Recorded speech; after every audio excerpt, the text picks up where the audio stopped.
The government is spared from a shutdown, but the showdown, well, that's just beginning. The show starts now.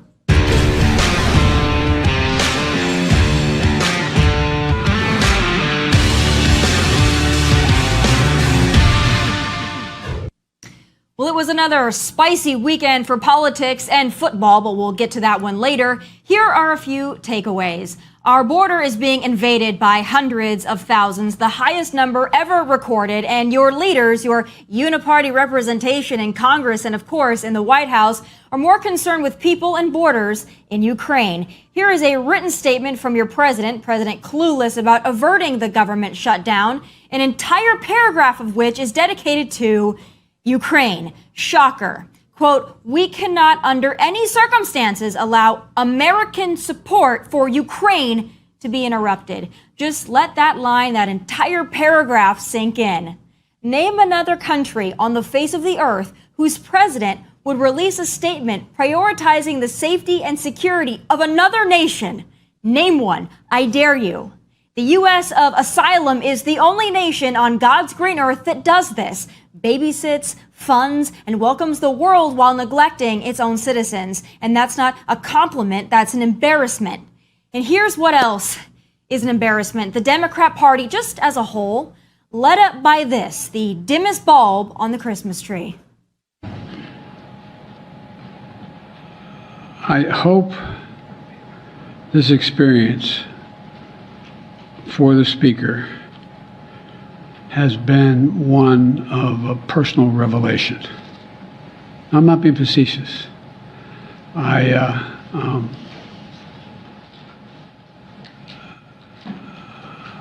Anyway. Wow, I am just waiting for Ashton Kutcher to jump out from behind that decrepit old man and tell us we've been punked, because this administration has been the longest running prank in American history. But Democrats ought to be proud. Their president can't complete a sentence or use the regular size stairs. Their senator wants to wear hoodies and basketball shorts to work. Oh, and their congressman can't tell the difference between an exit and a fire alarm. Yeah, that's Democrat Representative Jamal Bowman pulling the fire alarm ahead of the crucial congressional vote to avert a looming government shutdown. His team claiming that he thought that bright red lever that says fire alarm was actually a door exit mechanism. So that's either a lie, or New York's 16th district is being represented by a literal dumbass. You be the judge. Falsely triggering a fire alarm is illegal and a disruption of official proceedings. But if you're waiting for him to be punished in any way, shape, or form, don't hold your breath, because you will suffocate and die. There's plenty more drama to sift through on this first Monday of October. So joining me now is PragerU personality Xaviaer DuRousseau. So, Xavier, a lot going on in the news today. I'm not sure what captivated the attention of more Americans, the Democrats wanting to shut down the government over Ukraine, or Taylor Swift going to another flippin' football game. So I'll let you pick which topic you want to start with. It's interesting that people are so obsessed with Taylor Swift and her shenanigans. We've been seeing this for almost 20 years now, where she's a serial dater, which, it's not too out of the norm. She's a millennial. She's still trying to find her husband, but it's now seeing where NFL tickets are skyrocketing because Taylor Swift is going to the game. It's honestly insane how much power this one individual has over such a large demographic of people. It's wild to me how much people care, but it's not wild to me how much her fans care. I get that. It's a cult-like mentality surrounding Taylor Swift. Others have similar followings, Nicki Minaj, Beyonce. We're kind of used to this fan cult. What's interesting to me is actually how much the NFL is playing into this, how much the NFL is promoting this. They recut a Sunday Night Football ad having her song in there, having photos of her. It's been nonstop coverage of just her being at that game. And, celebrities go to sporting events all the time. I get it that she's rumored to be dating Travis Kelce, but I actually, as someone who's not a football fan, I actually feel badly for football fans that this is what they're having to endure when they're trying to watch football, just nonstop cutaways to Taylor Swift. What do you think? Is she ruining football for fans?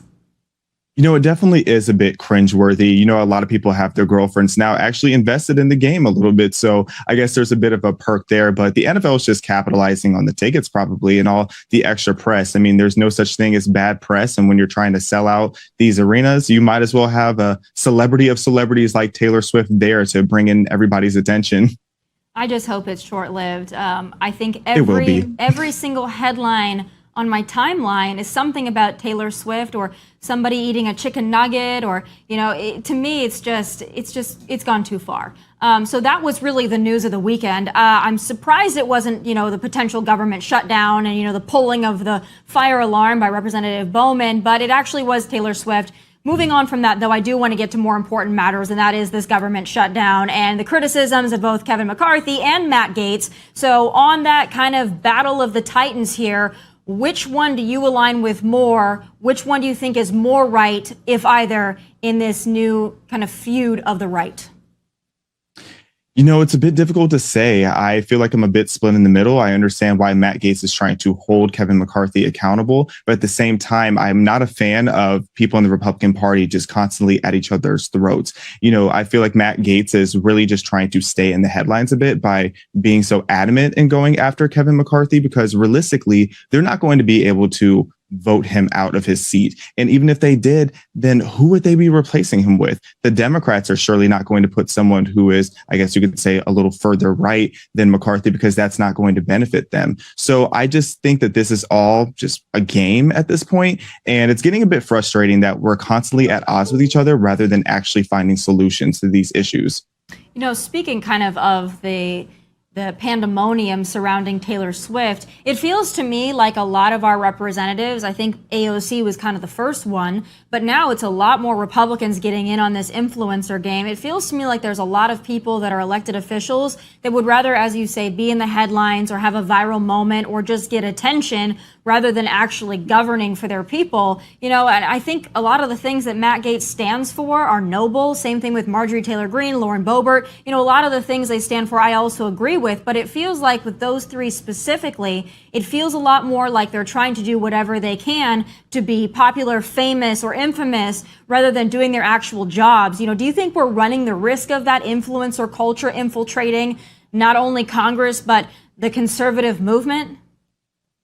100%. And here's the problem. It's not necessarily the influencers who are the problem. The problem is that the American voters do not want substance anymore, especially as Gen Z is quickly becoming the largest voting bloc that we have. People aren't studying policy. They don't understand even the most basic rhetoric of what's said in politics. But what they do understand is a viral moment. What they do understand is when a politician or a candidate says something that's like witty or funny or humorous or on trend. So what a lot of people are doing now is they're trying to win over young voters, particularly by having these clickbait style moments that gets everyone talking about them.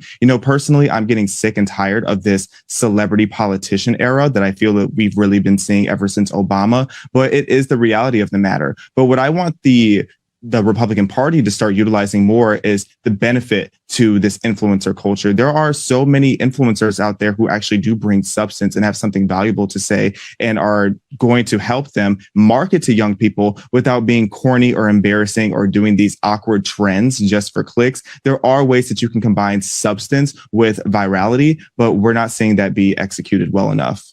No, and I just don't see young people voting for a Marjorie Taylor Greene ever, or a Matt Gaetz ever, except if they're on the conservative side, of course, and they attend TPUSA events. That's a different story. But your average run-of-the-mill millennial Gen Z, I just don't see them seeing their viral moments and being like, yeah, that's who I'm going to vote for. But I want to talk about RFK quickly because, there's a lot of rumors, a lot of validity probably to these rumors that he is thinking about running as an independent, a libertarian, a third-party candidate.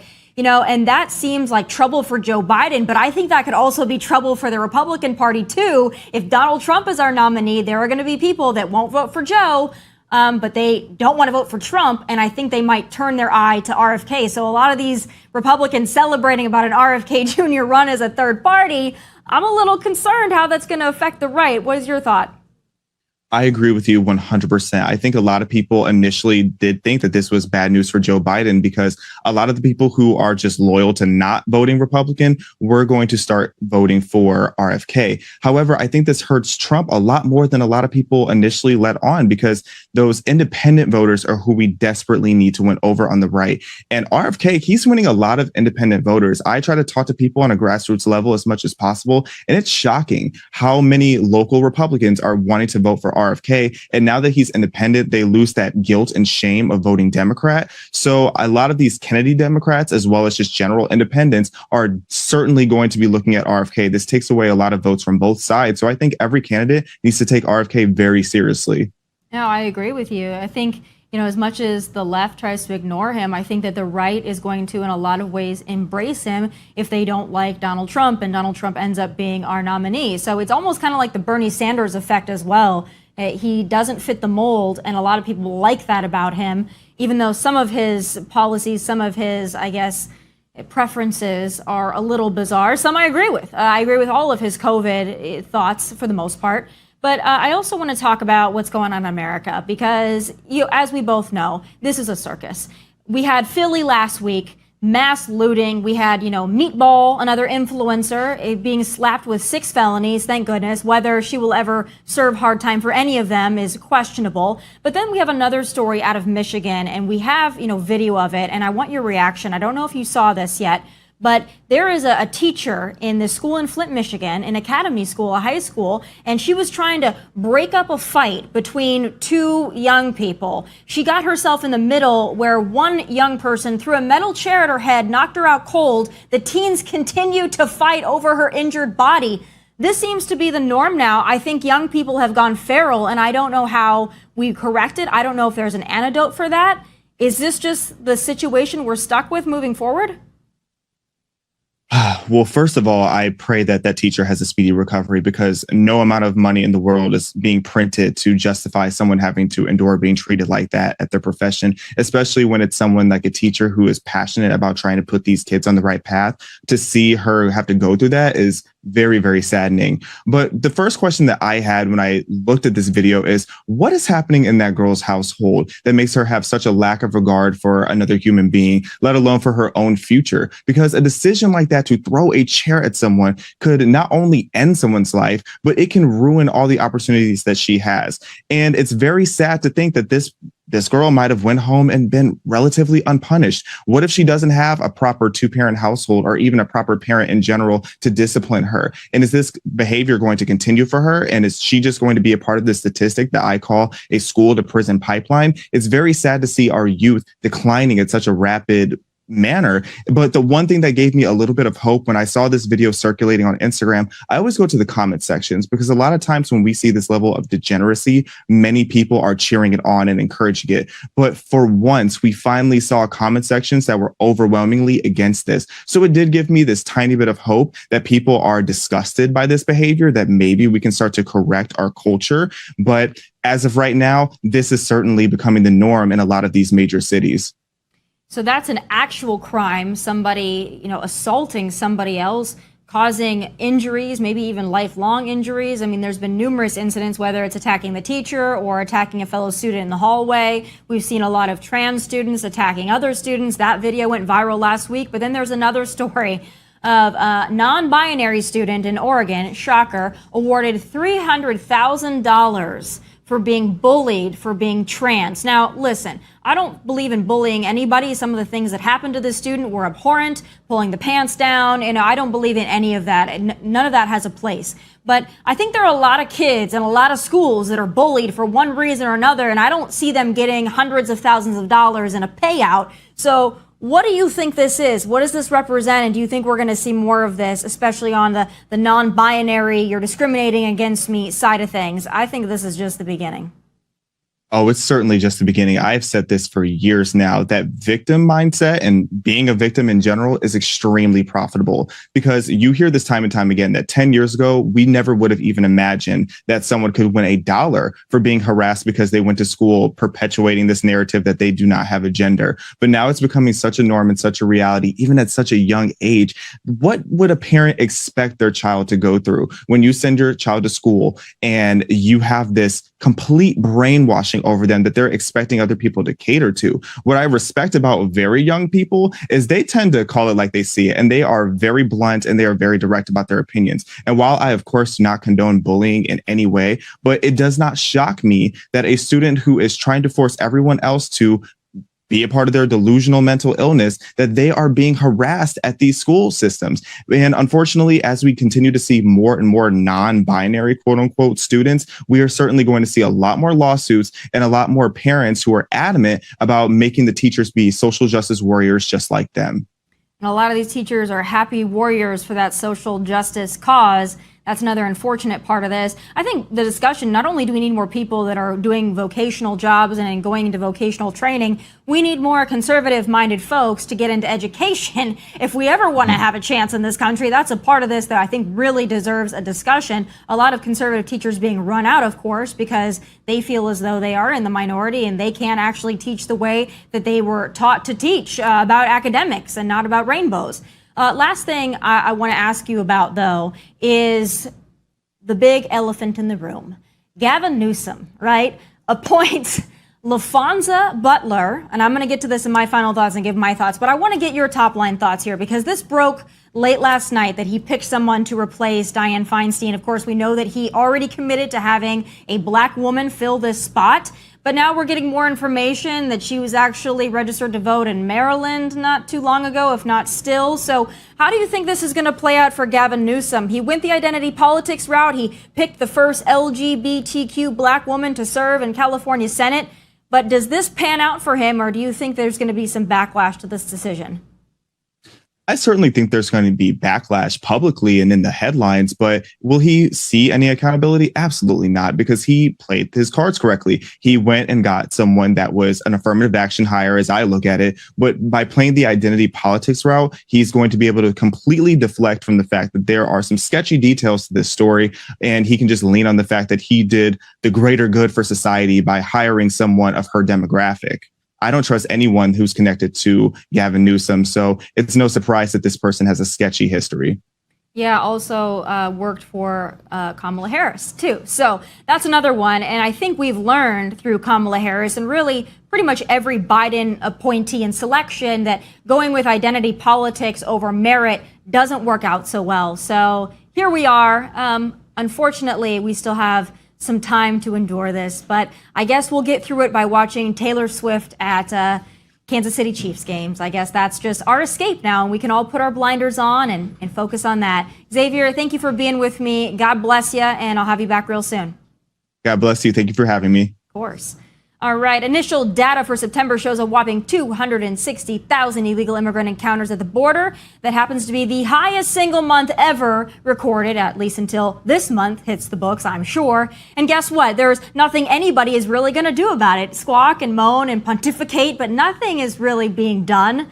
This is illegal immigrants crawling under Governor Abbott's razor wire with blankets and cardboard over their backs. But you'll be comforted to know that Elon Musk, an immigrant from South Africa, cares more about exposing this invasion than your elected officials.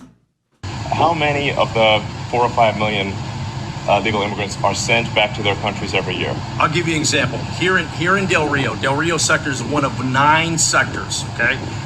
We're getting about 2,500 people coming over illegally a day.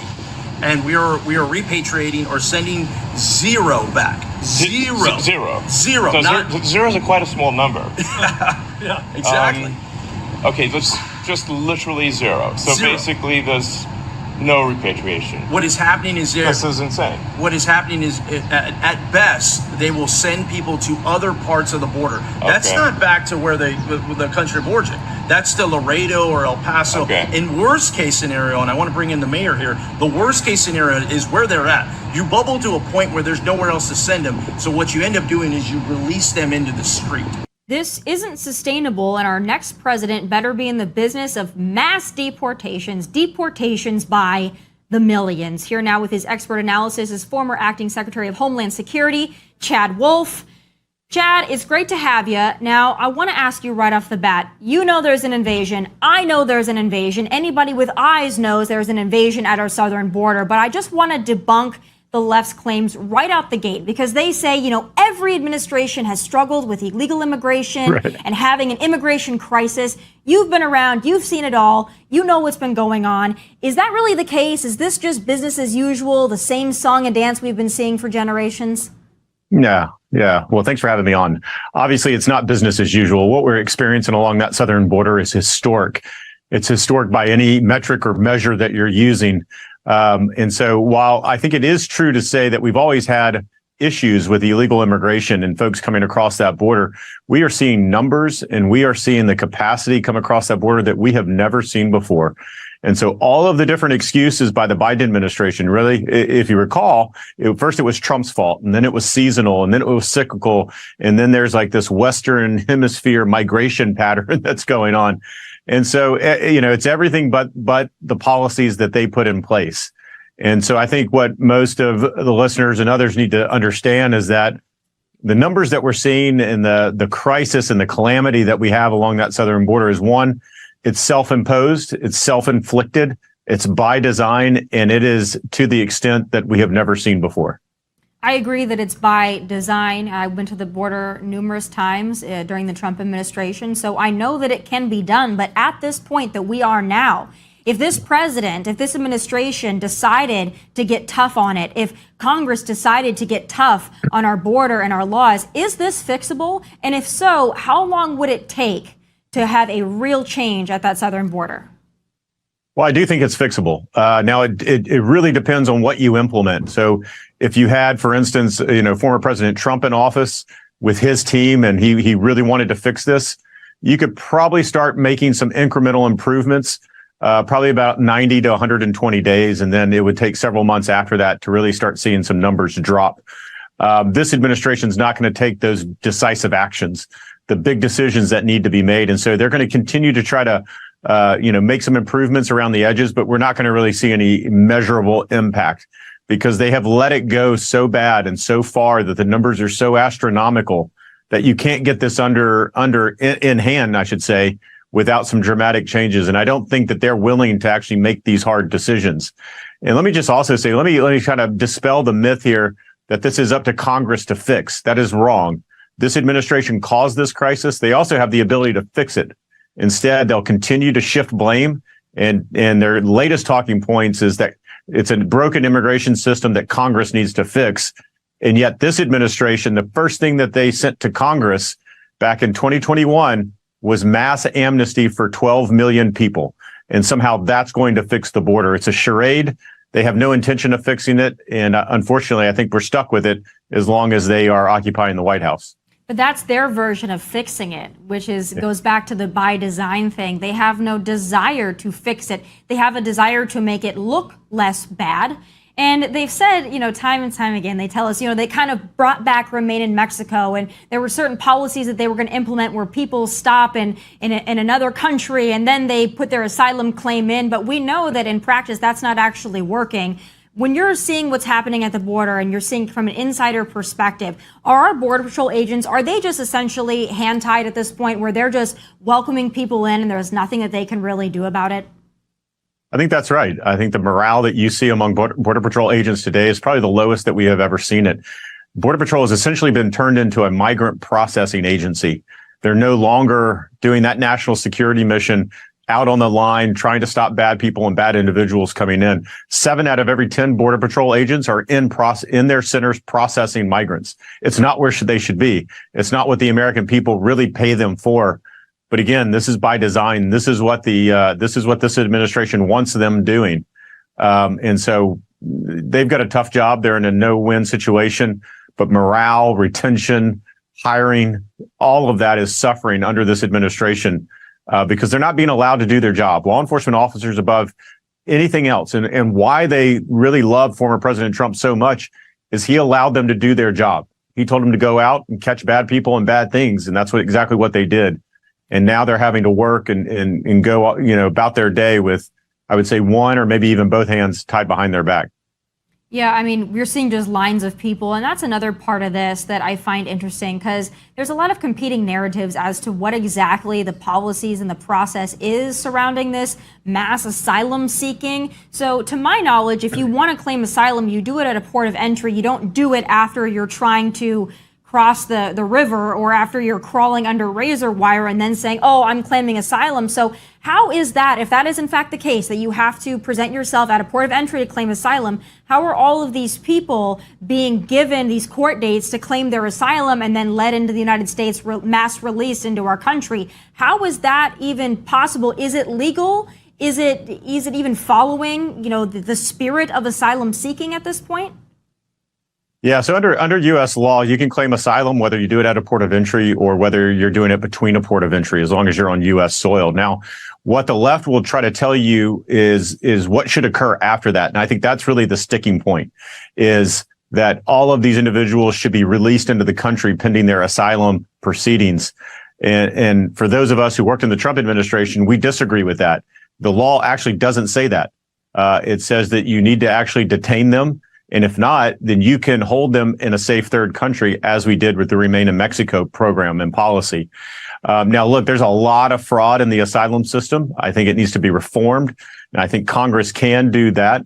This administration has no intention of doing that, by the way, because this is playing out exactly as they wanted to. So there's a lot of things that you can do around asylum reform. So you make sure that those who really need the protections get it quicker than 7 years from now. But there's a different way to go about this. And what this administration will try to tell the American people is a lie, that all of them have to be released into the country. And that's simply not the case. Well, I think the problem is that you can only detain them for a certain amount of time, and then the facilities are overrun. So when you don't have anywhere to put these people, then they're forced to just release them because they have nowhere to put them. We know that that's another big part of this issue. Well, I think that is an issue, and we certainly ran into that during the Trump administration, but that's why you need a multi-pronged approach. You need to be working with your partners in Mexico and Central America so that they put initiatives in place that discourage the types of numbers that we are seeing as they come to the border. Look, when you are apprehending a reasonable amount every single day, and it's not 7,000 or 8,000 or even 10,000 that we're seeing, you can actually manage this. You can detain some individuals and you can remove them. Again, this administration, because they're overwhelmed, but even if they're not overwhelmed, they are detaining the least amount of individuals that they have to, which is if you can't detain them, you can't remove them. So there's a lot of things at play. It's pretty dynamic, but I think the most frustrating thing that I see is every move that this administration is making, every policy decision and resource decision is not being made for the benefit of Americans. It's being made to the benefit of these foreign nationals and the folks trying to come into the country illegally. And I think that's wrong.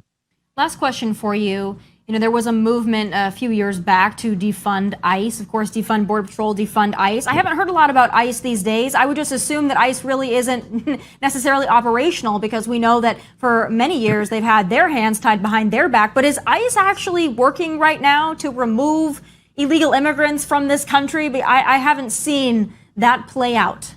Yeah, no, unfortunately not. I think this administration has basically defunded ICE through policy memorandum. They haven't really done that from a funding standpoint, but this administration is giving them so much direction saying that you can't remove individuals unless they fall into certain categories, which is just the wrong thing to do to law enforcement officers. They want to be able to do their job and remove all the individuals that don't have a legal right to be here, particularly those with final orders of removal from an immigration judge. This administration won't let them do any of that, is putting handcuffs on them to say, kind of hypothetically, putting handcuffs on them to say, look, you can only remove individuals if they fall into these three very small categories. Everyone else, not a priority, so you have to let them go. So that's really why you're not hearing a lot from ICE. I think the ICE officers and agents are also frustrated, much like the Border Patrol are. They want to be able to do their job. They want to be able to remove individuals from the country. That's their mission given to them by Congress.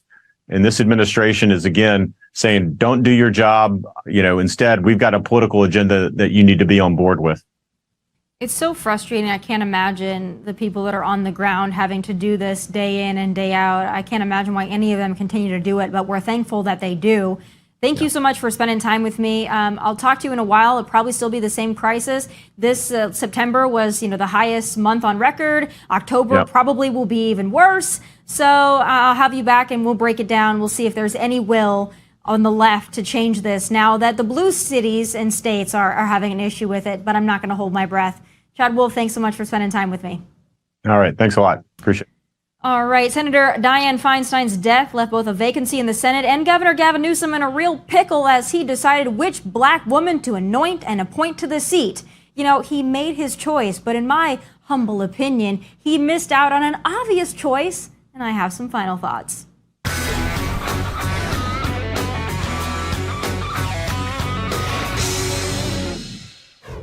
The passing of Senator Dianne Feinstein put our buddy greasy Gavin Newsom in a real spot. He declared that he would appoint a black woman and only a black woman to fill that lame duck interim appointment. If, in fact, Dianne Feinstein were to retire, will you nominate an African-American woman to restore the seat that Kamala Harris is no longer in the United States Senate? And do you have a name in mind? I have multiple names in mind. We have multiple names in mind, and the answer is yes.